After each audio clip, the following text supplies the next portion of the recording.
Sur Bourse Logistique, je parle beaucoup d'infrastructure, de flux et de mutualisation des ressources. Mais il y a un maillon qui fait ou défait la performance, l'approvisionnement. Dans cette vidéo, je vais décortiquer 7 erreurs que je vois tout le temps en matière d'approvisionnement.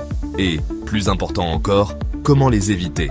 Parce que bien gérer les achats, c'est le début d'une logistique fluide. Première erreur, ignorer la planification stratégique. Si je suis honnête, celle-ci est partout. Agir sur une impulsion provoque des ruptures de stock et des coûts cachés qui peuvent faire exploser votre budget. Au lieu de cela, j'établis des plans à long terme, je prévois les besoins et je verrouille les accords avec les fournisseurs. Ça rapporte, à chaque fois.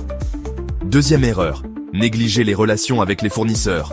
Traiter les vendeurs comme des numéros, c'est le chemin rapide vers des opportunités manquées et une flexibilité limitée. Je prends le temps de bâtir de vrais partenariats, des points réguliers, des retours honnêtes et la recherche d'accords gagnant-gagnant. Troisième erreur, se concentrer uniquement sur le prix. Bien sûr, obtenir la meilleure affaire est agréable, mais des prix bas peuvent signifier une faible qualité ou des risques plus importants. Je pèse le coût total de possession. Pensez au service, à la fiabilité et au coût du cycle de vie. Il s'agit de valeur, pas seulement du prix affiché. Quatrième erreur, mauvaise gestion des contrats. Laisser les contrats prendre la poussière ou manquer les renouvellements. C'est une recette pour les litiges et les coûts inattendus.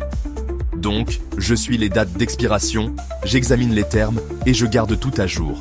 Mieux vaut être proactif que réactif, toujours. Cinquième erreur, manque d'analyse des données. Se fier à l'instinct plutôt qu'aux faits, c'est risqué. Je creuse les données de dépenses, j'analyse la performance des fournisseurs et j'utilise des tableaux de bord pour repérer les tendances. C'est incroyable ce que l'on trouve quand on cherche vraiment. Sixième erreur, ignorer la conformité et les risques. Sauter la diligence raisonnable met votre entreprise en danger, tout simplement.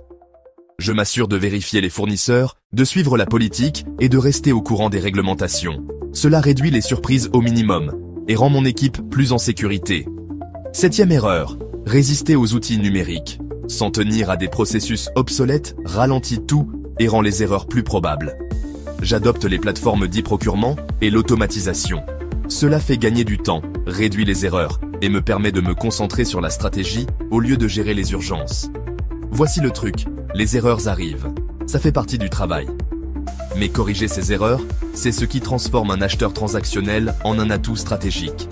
Si vous avez trouvé ces conseils utiles, aimez cette vidéo, laissez vos propres conseils dans les commentaires et abonnez-vous pour plus de conseils directs. Continuons à grandir ensemble.